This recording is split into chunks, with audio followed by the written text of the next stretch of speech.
Amigos, ¿qué tal? Hoy es 29 del 03 del 17. Con ustedes Florentino Corrales, director de temas políticos. Centro Democrático pide renuncia del presidente Juan Manuel Santos. Caracol Radio conoció una carta que fue radicada en el Palacio de Nariño este jueves 30 de marzo por parte de la bancada del Centro Democrático, en la que piden la renuncia del presidente de la República, Juan Manuel Santos, por el bien de Colombia y para evitarle a las instituciones y a la democracia mayores daños irreparables como los que ya de por sí su gobierno ha causado. Le pedimos categóricamente que renuncie a la presidencia, señala el escrito. El documento, que es de 6 páginas, lleva la firma de 36 senadores y representantes de esta colectividad. Llama la atención que el documento no lo firma el expresidente Álvaro Uribe. En el documento expresan su malestar por los escándalos de corrupción del actual gobierno, destacando los sobornos de Odebrecht y el ingreso de dineros a la campaña Santos Presidente. Caracol Radio pudo establecer que otro sector del uribismo consideraba que la renuncia se debe pedir en nombre de los ciudadanos que estaban convocados para la marcha de este 1 de abril. Comillas, uribismo, un sector mezquino con la paz, cierra comillas, opina el analista León Valencia. Una andanada de críticas en contra del jefe del uribismo Álvaro Uribe y el ex procurador Alejandro Ordóñez lanzó el analista y presidente de la corporación Nuevo Arcoíris, León Valencia Agudelo, quien precisó que ninguno de los dos tienen la capacidad moral para hablar contra la corrupción. En diálogo con Diario Extra, Valencia Agudelo, un exguerrillero del ELN que se desmovilizó hace 23 años, precisó que tanto Uribe como Ordóñez están incómodos porque sus pronósticos sobre los presuntos incumplimientos por parte de las FARC han fracasado. ¿Qué opina de las críticas uribistas al encuentro gobierno-FARC en Cartagena? Dice León, es el resultado de la posición incómoda en que se encuentra ese sector por cuanto ninguna de las cosas nefastas que de paz y en especial la actitud de las FARC le salió. Ese sector dudó en que la guerrilla iba a entregar las armas y las FARC lo están haciendo. La verdad es que el tema de las FARC es su principal objeto electoral y están viendo cómo el mismo se les está desdibujando y saliendo de las manos. Ese incumplimiento, le preguntan, ¿en qué actitud coloca al expresidente? Dice Valencia, en que ahora su bandera de lucha será las FARC como partido político, en combatirlos como tal y seguramente en generar dificultades para que ejerzan ese derecho.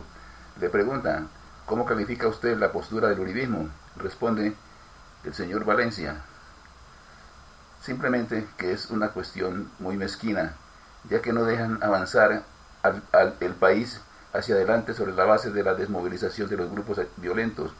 Su proceder ha sido muy cruel y descortés para con la paz del país. Eso se demuestra con su proceder en el Congreso, en donde él y su grupo participan en las deliberaciones, proponen cambios en los textos de los acuerdos de paz, y cuando estos se van a votar, ellos se retiran y dejan el salón vacío. Eso es doble moral. El sábado los colombianos están invitados a una marcha, le preguntan su concepto sobre ese acto. Esa es la marcha de la injuria y de la paradoja. El corazón de la democracia son las elecciones, y si alguien ha tenido escándalo en los comicios en que ha participado es Uribe. En 2002 estuvo con toda la parapolítica y en su más reciente participación fue el plebiscito donde quedaron descubiertas sus mentiras, y la prueba está en lo que dijo el gerente de esa campaña. Ahora a la marcha se suma el procurador Alejandro Ordóñez, quien cuando estábamos en los inicios del caso de Odebrecht no descubrió nada, y eso que fue uno de los primeros que lo investigó. Esa falta de acción se convierte en una gran mancha a su labor en la Procuraduría, y ahora tiene el empacho de promover una marcha contra la corrupción. El permiso de Uribe para participar en la marcha del 1 de Uribe, de corrupto nada, es el título de la nota. Desde su finca de Río Negro, el expresidente Álvaro Uribe Vélez, quien ha liderado la convocatoria a la marcha del 1 de abril, contra el gobierno de Juan Manuel Santos, expone en estos 18 puntos las razones con las que defiende su autoridad moral para encabezar la movilización que a falta de 2 días se prevé será multitudinaria. 1. Como jefe de bienes de Empresas Municipales de Medellín, bajo la dirección de Diego Calle Restrepo, trabajé en la parte fundamental del nuevo Peñol para dar paso a la hidroeléctrica. Los avales morales fueron Silvia Castaño de González, Fabio Rico Calle y Jorge González Pérez. 2. Pueden examinar mi paso por el Ministerio de Trabajo como secretario general y viceministro encargado. 3. En la liquidación de Mineros del Chocó pude que se salvaran las pensiones de los trabajadores, muchos todavía reciben la mesada. 4. En la aeronáutica civil eliminé el cobro directo de impuestos aeroportuarios, se lo robaban y exigí que se cobraran en los tiquetes, medida que salvó al fondo aeronáutico y permitió financiar muchos aeropuertos como el de Río Negro para Medellín. La compra de terrenos se surtió con la asesoría y el aval moral de Samuel Muñoz Duque. Construimos por concesión el puente aéreo sin sacrificar ingresos aeronáuticos, introduje requisitos para permisos como el concepto de estupefacientes y la brigada militar de jurisdicción. Son conocidos los riesgos contra mi vida por las restricciones que impuse al aeropuerto Olaya Herrera. Hicimos los estudios de la segunda pista de El Dorado. 5. En la alcaldía de Medellín creamos a Metroseguridad, adjudicamos el contrato del relleno sanitario de Rodas, promovimos las salas de cultura Pedrito Botero del Museo Antioquia con el recurso del impuesto a las construcciones. Obtuvimos en el COMPES la aprobación al tren metropolitano. 6. En la gobernación de Antioquia adjudicamos más de 2.600 contratos en compañía del doctor Andrés Uriel Gallego, que en paz descanse. Otorgamos personería jurídica a cerca de 69 organizaciones Convivir, de acuerdo con ley vigente y anterior, no la licencia operacional que correspondía a la superintendencia respectiva. Cancelamos a 2 de la personería jurídica. Siempre he creído en la integración entre la ciudadanía, la fuerza pública y la justicia como factor de solidaridad, de eficacia y de transparencia en materia de seguridad. Casi todos los días realizamos consejos de gobierno con presencia de las Fuerzas Armadas, Fiscalía, jueces, Procuraduría, Comisión de Paz, Defensoría del Partido del Pueblo, Eran invitados los sectores ciudadanos afectados por la inseguridad. Lideramos la fumigación de cultivos ilícitos. Todavía me reclaman por el daño que aviones de fumigación causaron en sembradíos lícitos, pues les faltó cerrar debidamente los tanques en los vuelos de regreso. Con el liderazgo de Sandra Ceballos y de Ani Vázquez, ambas fallecidas, capacitamos a más de 90.000 personas en negociación pacífica de conflictos, ni el programa de bandas y escuelas de música. Un joven que abraza un instrumento musical nunca empuñará un fusil contra el prójimo. Nos salvó de innumerables atentados como aquel que costó la vida al padre Bedoya, mientras promovimos que los ciudadanos votaran a pesar de la prohibición del terrorismo. Me correspondió la parte final y puesta en marcha del tren metropolitano. 7. En la presidencia de la República promoví la integración de 4.600.000 ciudadanos informantes de las Fuerzas Armadas desarmados con equipos de comunicación, acción abandonada, que en su momento ayudó mucho a mejorar la seguridad. 8. Mis campañas no han necesitado mucho dinero. He trabajado la política con dedicación y afecto a la comunidad. Las he financiado con recursos honestos, registrados y con gerentes como Fabio Echeverry Correa, quien estuvo al frente de las 2 elecciones presidenciales. La Fundación Primero Colombia no necesita ocultar sus ingresos y egresos. No soy de los que grita corrupción con los bolsillos llenos de dinero de contratos oficiales mermelada, regalados por Santos. 9. Gracias a la generosidad de los colombianos, pude ganar las 2 elecciones en primera vuelta. La reelección existía hasta la Constitución de 1991, que la suprimió por razones políticas. Hubo varios intentos para revivirla. Gidis Medina, con la bancada conservadora, se comprometió a apoyar el acto legislativo. Después lo utilizaron para condenar por razones políticas a mis compañeros. Llevo años esperando las pruebas de que ofrecí prebendas. Puse en marcha el concurso de notarios. La Corte no encontró méritos para sancionar congresistas a quienes supuestamente yo habría sobornado con notarías. Uno de mis hijos fue sometido a investigaciones de la justicia porque habría infringido, habría intrigado por una notaría. Al nada a encontrar, lo desvincularon del proceso. 10. Del DAS no han querido investigar las interceptaciones en mi contra, la falsificación de la firma de mi abogado para pedir en mi nombre acciones ilegales, la declaración de un exfuncionario a semana, según la cual el ministro Santos y mi persona le hayamos ordenado interceptar al presidente de Ecuador. Funcionarios del DAS condenados se quejan de presiones sufridas para declarar en contra de nuestro gobierno. Cuando avanzábamos en la seguridad de los periodistas, vino la acusación de que los perseguíamos. A algunos les peleé, pero de frente y con argumentos. Lo mismo a dirigentes políticos. Funcionarios han reconocido verazmente que se investigaba la penetración terrorista del chavismo. 11. En 2003, cuando la Seguridad Democrática daba los primeros alivios a los colombianos, organizaciones nacionales e internacionales afectas, algunas al terrorismo, empezaron a denunciar que nuestras Fuerzas Armadas asesinaban a personas inocentes. De inmediato se decidió que el CTI de la Fiscalía era el único que podía mover un cadáver dado de baja en un combate. Más adelante, a raíz de la gravedad de los hechos de Jamundí, se hizo un convenio para que la Fiscalía investigara toda baja. De ese convenio se abusó y de cada caso hicieran un expediente contra los integrantes de las Fuerzas Armadas. En 2008, el ministro de Defensa y algunos de los altos mandos me informaron de investigaciones internas sobre fallas de aplicación de protocolos que podrían facilitar violaciones de derechos humanos, falsos positivos. La reunión terminó cerca y a las 7 de la mañana comuniqué la decisión que desvinculaba a varios integrantes de las fuerzas institucionales. Después de escuchar a un testigo en la sede de Naciones Unidas en Bogotá, denuncié la causalidad narcotraficante en falsos positivos. Me hacen la acusación de que los falsos positivos se dieron porque yo exigía resultados.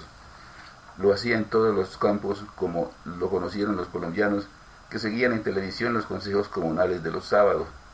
También han utilizado falsos positivos inexistentes con falsos testigos para sustentar falsas acusaciones orientadas a desacreditar la seguridad democrática y favorecer al terrorismo.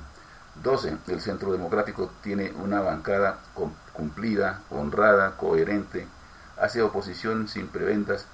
He defendido a mis compañeros perseguidos políticos y he pedido la más drástica sanción para funcionarios sobornados.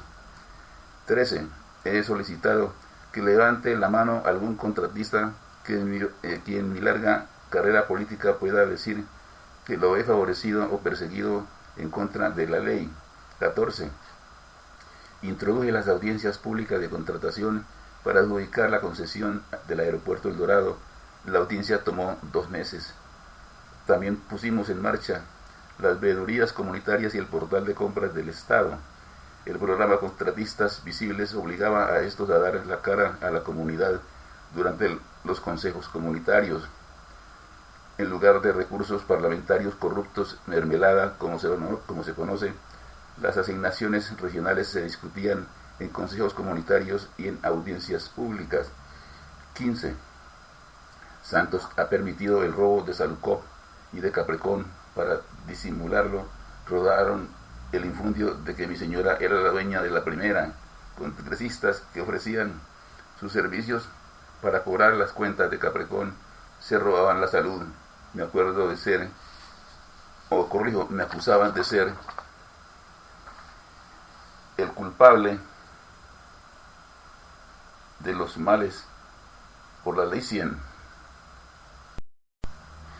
16. He sido cumplido y honrado en mis obligaciones en el sector privado, en las actividades empresariales que empecé en la adolescencia.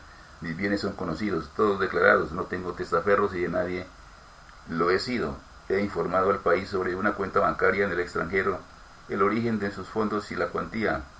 Tengo la cuenta bancaria nacional abierta a unos 18 años cuando hacía empresa con una quesera, queso Yeya, y un negocio innovador de comida rápida, el Gran Banano. He enfrentado toda suerte de acusaciones en el país y en el extranjero, en la justicia, en el foro y en la calle. La fuerza pública me presta servicio de protección desde 1988, año en que la ayuda de trabajadores del ubérrimo me permitió eludir un secuestro del EPL. Nunca he dispuesto de escolta privada. Mi hermano, sobreviviente del atentado de FARC que produjo el asesinato de mi padre, enfrenta desde su reclusión la andanada de falsos testigos promovidos por el narcoterrorismo o sediento de venganza porque lo combatí. Mis hijos trabajan de sol a sol con transparencia y han dado la cara a las acusaciones que les han formulado. 17. He cometido errores, he tenido limitaciones, no he podido lograr para los ciudadanos todo lo que habría querido, pero no he robado a mi patria. Defiendo a nuestra democracia y me horroriza registrar que nos llevan por el camino de una segunda Venezuela de Chávez y Maduro. 18. Pido permiso para participar en la marcha del 1 de abril. Será una estación en el camino para cambiar el rumbo. El dilema es democracia o Chávez de Gracia. Álvaro Uribe Vélez, Río Negro, Antioquia, marzo de 2017. En temas políticos presentamos el informe del director. El anhelo de paz. No se necesita ser doctor en la materia para aceptar que el camino hacia la paz no es lo más conveniente para los colombianos, por ilustre que sean o ignorantes a la vez. El ejercicio no necesita las más altas calificaciones para convencerse de una vez por todas que es mejor vivir en paz y no en guerra, como el criterio triunfante de quienes ganaron el plebiscito con engaños, pues se solazan en afirmaciones de que este gobierno es corrupto, que reparte mermelada a diestra y siniestra, y que por eso la corrupción asfixia y invade el ambiente y somete a las pocas especies que se mantienen por fuera del alcance de sus tentáculos fuertes y poderosos. Con la vigencia de la ley de amnistía 1820 de 2016, guerrilleros del ELN y paramilitares no ven cómo filtrarse, acomodarse y burlar los mecanismos de control establecidos para acogerse a los beneficios de la ley de justicia y paz y otras que permitirán a los alzados en armas plenamente establecidos obtener muchos favores contemplados en los acuerdos suscritos entre el gobierno y las FARC en La Habana. Es tan favorable lo acordado en la mesa de negociaciones que algunos que cumplieron condenas de más de 8 años y que tienen casos en la justicia ordinaria están solicitando el beneficio de la libertad bajo las nuevas normas. Luego el atractivo está vigente y seduce a más de uno que quiere rehacer su vida, escuchando consejos como ser esta una oportunidad irrepetible, quizá única, para volver a la vida civil sin el peso de prontuarios, de criminales de guerra o cosa parecida. De ahí que la oportunidad sentida es hoy, ahora o nunca, y lo segundo pesa y se abre paso, camino a justicia todavía, el temor a Dios latente en la conciencia del cristiano por excelencia. Y como las cosas hay que llamarlas por su nombre, se debe recabar en el sentido de que la ley es clara, en que esa jurisdicción solo rige para miembros de grupos guerrilleros que firmaron un proceso de paz, caso que no ha ocurrido todavía con el ELN. Hasta ahora, los magistrados del Tribunal de Justicia y Paz han negado todos los requerimientos que han estudiado por improcedentes, lo que ha hecho que otros que intentan colarse en este proceso cancelen las audiencias. En temas políticos, este fue el informe del director. Senador Soto interpondrá recurso contra el fallo que le sacó del cargo. El senador del partido de la U, Carlos Enrique Soto, interpondrá un recurso en contra del fallo del Consejo de Estado que le retiró su investidura de congresista tras advertir presuntos desvíos de recursos del Estado de manera indebida, con los que se habría pagado el salario de Juan David Giraldo, uno de sus trabajadores en la unidad de trabajo legislativa. Según el congresista Soto, existe el certificado que demuestra que Giraldo regresó el dinero correspondiente a los días que se ausentó hace algunos años por estar de viaje, primero en Panamá y luego en Canadá. comillas, no recuerdo si fue en el 2013 o 2014, cuando tuvo un ascenso, y en el transcurso de ello hizo 2 viajes de los que nunca me enteré porque no se le pidió permiso ni al Senado ni a la oficina, cierra comillas, advirtió el congresista. Por eso, añadió el legislador de la U, interpondrá los recursos necesarios en contra del fallo del Consejo de Estado, que tendrá que confirmar si finalmente debe ser retirado del Congreso de la República. Comillas, quiero decir que durante estos cerca de 30 años de trabajo, nos vamos con la conciencia tranquila, si así toca, y con la tranquilidad del deber cumplido, cierra comillas, añadió. He de recordar que durante el proceso que se le adelantó al senador Soto, se logró demostrar que Giraldo, que estudiaba 2 carreras por la mañana y por la tarde ejercía sus funciones en la unidad de trabajo legislativo. Además, su madre sostenía una relación con el congresista del partido de la U. Parlamento venezolano acusa a Maduro de golpe de Estado y llama a militares a pronunciarse.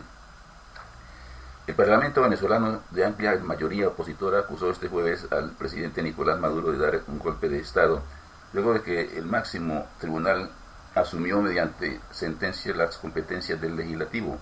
Comillas, en Venezuela Nicolás Maduro dio un golpe de Estado, denunció el presidente de la Asamblea Nacional, Julio Borges, quien rasgó frente a las cámaras el fallo del Tribunal Supremo de Justicia, calificándolo de basura. Borges instó además a la Fuerza Armada a no seguir callada frente a la ruptura de la Constitución. Comillas, sabemos que la inmensa mayoría de los oficiales están en contra del caos que sacude en Venezuela, sostuvo el diputado, y anunció que en la Cámara se revela y se desconoce la decisión judicial.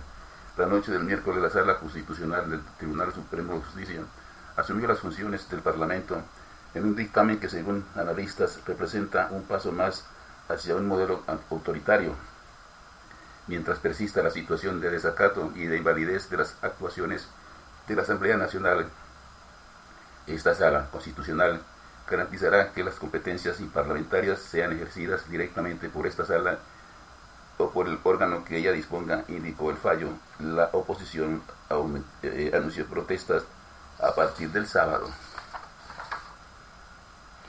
El ELN anuncia que el 7 de abril tendrá acuerdos sobre desminado. El jefe negociador de la guerrilla del ELN en los diálogos de paz con el gobierno, Pablo Beltrán, reveló este jueves que el próximo 7 de abril, cuando se cierra un ciclo de negociaciones en Quito, se anunciará un acuerdo sobre desminado humanitario. El comandante de la organización insurgente habló ampliamente con 6 AM hoy por hoy sobre el desarrollo de las negociaciones, las dificultades, las acciones bélicas, los secuestros y ataques, entre otros puntos.